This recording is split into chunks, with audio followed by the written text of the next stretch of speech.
વડોદરા શહેરમાં વારંવાર કુખ્યાત બુટલેગર નીરવ પટેલ વિરુદ્ધ સ્ટેટ મોનિટરિંગ સેલ દ્વારા વિપુલ માત્રામાં ઇંગ્લિશ દારૂના જથ્થા સાથે કાર્યવાહી થતી હોવા છતાં પણ દારૂના કટિંગનો કારોબાર યથાવત રહેતા અનેક સવાલો ઊભા થયા છે. લોકચર્ચા મુજબ વિસ્તારના અમુક પોલીસ કર્મચારીઓ સરકારનો પગાર લેતા હોવા છતાં બુટલેગરો પાસે જઈ માલ નીરવ પટેલનો જ લેજો, નહીં લો તો કેસ કરીશું જેવી ધમકીઓ આપતા હોવાની ચર્ચાઓએ પોલીસ તંત્ર સામે પણ ગંભીર પ્રશ્નો ઊભા કર્યા છે. લાલુ સિંધી બનવાના અભરખા રાખતો નીરવ પટેલ વડોદરા શહેરના અનેક વિસ્તારોમાં મોટા પાયે દારૂનું કટિંગ કરી પોતાની દાદાગીરી અને રોબ જમાવતો હોવાનું કહેવાય છે. ધીરે ધીરે ગેંગસ્ટર જેવી છાપ ઊભી કરી હવે પત્રકારોને ધમકીઓ આપવાનો દોર પણ શરૂ થયો હોવાની ચર્ચા છે.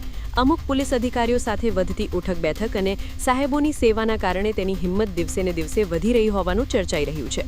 વારંવાર વિજિલન્સ અને સ્ટેટ મોનિટરિંગ સેલ દ્વારા કેસ થતા હોવા છતાં પણ ગુજસી ટોક જેવી કડક કાર્યવાહી હજુ સુધી કેમ કરવામાં આવી નથી તે મુદ્દે પ્રજામાં પણ ભારે ચર્ચા અને માંગ ઉઠી રહી છે. કહેવાય છે કે નીરવ પટેલ વડોદરા શહેરમાં કોને કેટલો માલ પહોંચાડે છે તેની વિગતવાર યાદી પણ સ્ટેટ મોનિટરિંગ સેલ સુધી પહોંચી ગઈ છે. હવે જોવાનું એ રહ્યું કે સ્ટેટ મોનિટરિંગ સેલ અને નીરવ પટેલની આ દોડમાં આખરે જીત કોની થાય છે. કારણ કે સ્થાનિક પોલીસ અને સ્થાનિક બ્રાન્ચો તો આંખો પર પટ્ટી બાંધી બેઠી હોય તેવી લોકચર્ચા વચ્ચે પ્રજામાં અનેક સવાલો ઉઠી રહ્યા છે.